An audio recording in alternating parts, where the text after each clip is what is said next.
Pardon me? They may not take me seriously. What else? Yeah? Parental. It can feel incredibly parental. What else? There's less ownership of everything you're not Oh, I like you a lot. I like everybody who responds.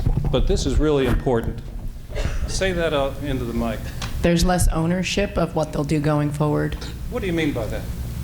The accountability Mm-hmm. and their buy-in to if and what they need to change. This is great. This is great. Because, what's your name? Allison. Name of my third daughter. Allison comes to me and brings to my attention something that wasn't consistent with who we are. And I say, well, Allison, help me out. Please, tell me how you think I ought to fix this. What do you think I should do? And how is Allison going to respond? If she tells me how I really ought to just fix this and gives me the specifics, then 6 weeks later, I'm going to come back to Allison and I'm going to say, Allison, I did everything that you said and it didn't work. That's on Allison, right? But if Allison says, Jim, I just respect you as a colleague, I know you to be a problem solver, all I ask is that you reflect on what happened and I'm sure you'll figure it out. Odds are very good, according to the data, that I will figure it out. Does everybody figure it out? No. But that's why a pattern will emerge and we go to the next step up on that pyramid. So Allison, thank you for that. Really appreciate it. Thanks for giving me the opportunity to be my own problem solver, because then I will own it. Otherwise, you get to keep it, right? It's very wise of you. You can see this list. Just reflect on the issues, Jim. Think about ways to prevent recurrence. And if it comes up, you're going to report me? You're going to write me up? The answer is no. I'm just coming to you as a colleague. This is a confidential conversation. Now, those of you with HR backgrounds might be getting nervous. So we'll talk about documentation later. But this is not the time for documentation. These reports, you're not nervous, good. These reports will just come in for somebody in the chain of command to have a collegial conversation. At least that's the intent. It's not a controlled conversation. It's not therapy for you or the individual who's on the receiving end. It's not enabling. It's not the crew. We've talked about all these things. So now it's your turn. And this is going to be a circus. So bear with me. On your table are some envelopes. There is, at the top, an envelope marked number 1. Please, somebody be responsible, and I've got this tables, so I will help this table. Look up here. Somebody open envelope number 1. But oh, you've got to pay attention to this. Dr. Orlando said this will never work unless it's really well described. And Dr. Orlando has always been honest with me, and for that I'm very grateful. And so listen up. There are 3 clipped pieces of paper. I am going to ask you, this is so challenging, to divide yourselves up into roughly groups of 3. Now, if there are 2 groups of 4 at your table, I don't care. But mostly it's groups of 3. So, Dr. Cohen, you are now the holder of the piece of paper for a group of 3. And Monica, you are the holder of a piece of paper for a group of 3. And so here's the deal. Those of you who are the holders of these papers, the top page says you are the authority figure. You're going to have a cup of coffee conversation. And so you take that and you give it to yourself. So Dr. Cohen, you're the holder. You take that. You are the good guy in this conversation. Page number 2 says on it that you are Dr. Jim.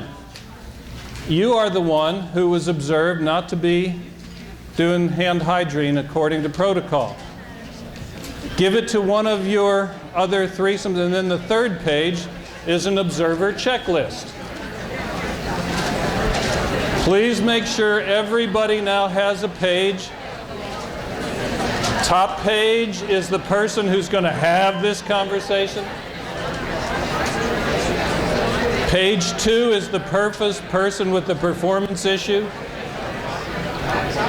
Person with the performance issue, read the role we've assigned to you. Don't tell anybody else what it is. I've assigned you a fun role. What questions? When the threesome is ready to begin, please begin. And I will give you a total of 3 minutes to have this conversation once you begin.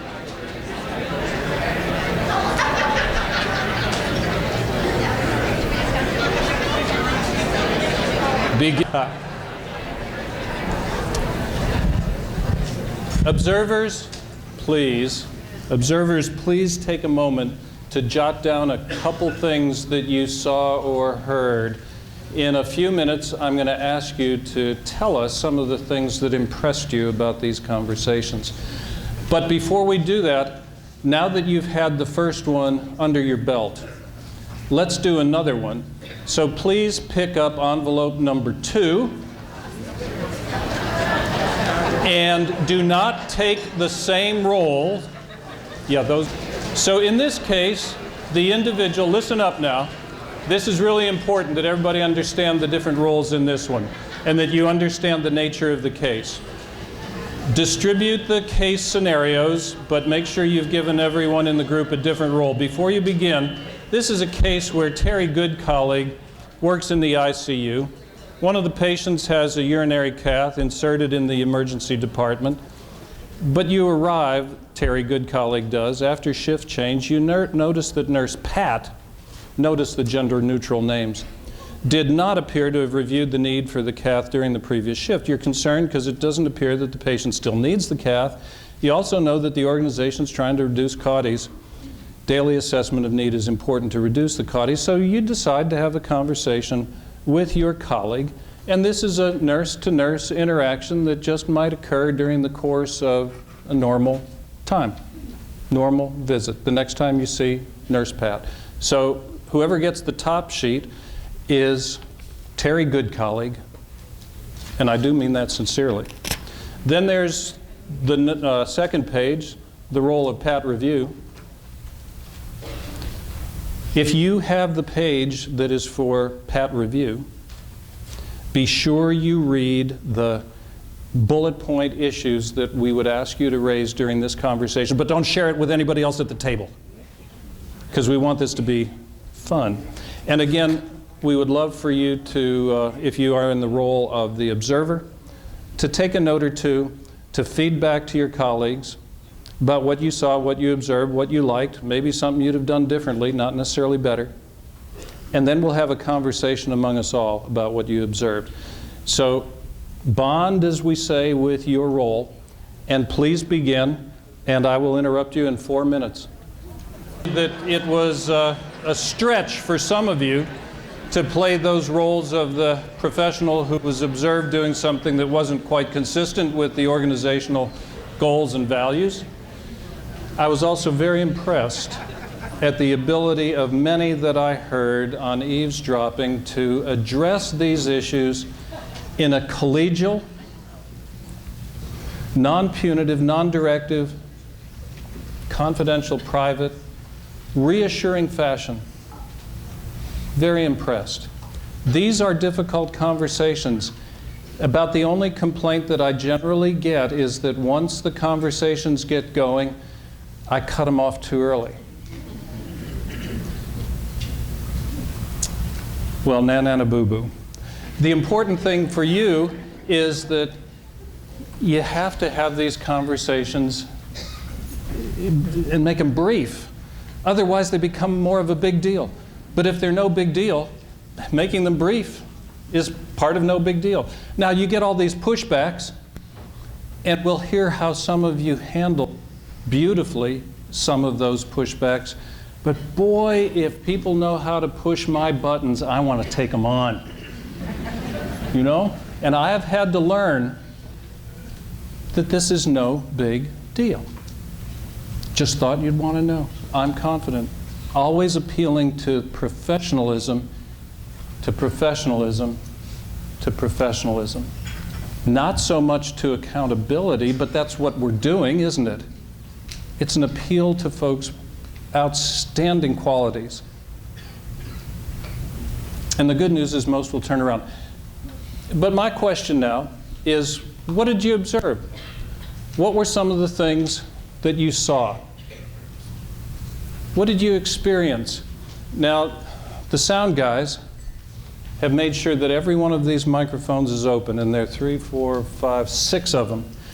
This is so important that I would ask those of you who observed and heard some good things, saw some good moves, to come up to the microphone, and I hope there will be a line at these microphones in the next 12 seconds.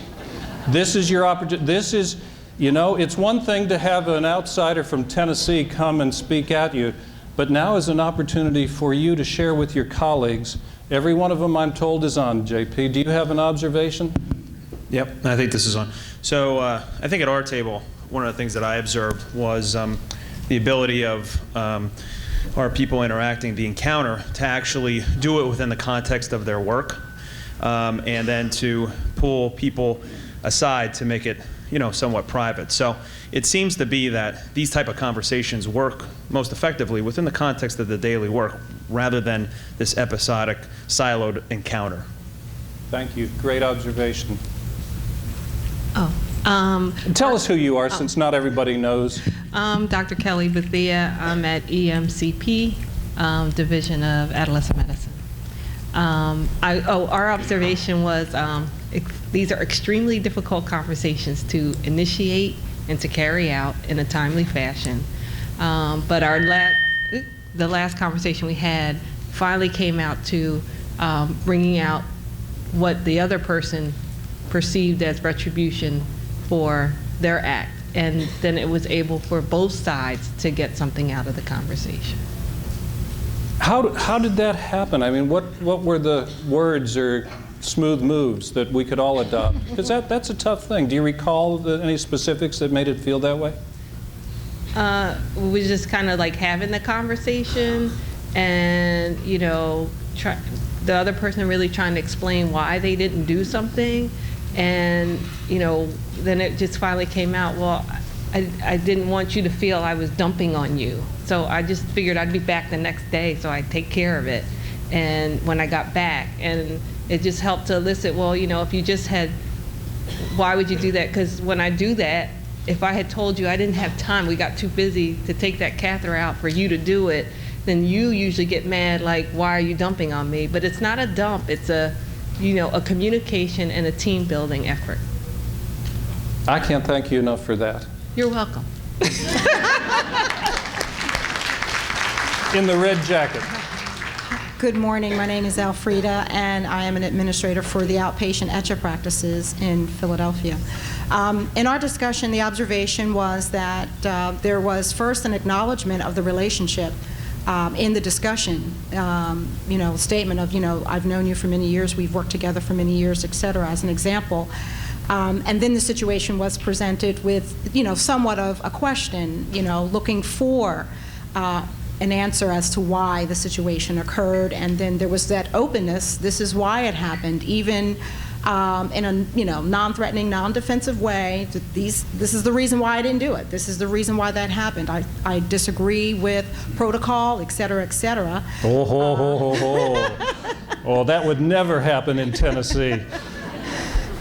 So there was a little bit of discussion about why it's important and why the policy or protocol exists in the first place, and even a good idea of giving an example of why the policy was created so that there's a better understanding on both parts. In the end, there was an agreement to follow protocol, despite the disagreement going forward. But come on, the patient's big and we need the documentation, and it's so much easier if we just use the cath. Come on. Once again, there's a reason why the protocols were designed in the first place, and let me give you another example as to why. Yeah, you may get the broken record response, right? And you just say, you know, I've shared. I just wanted to make you aware. We're both busy. Have a great day.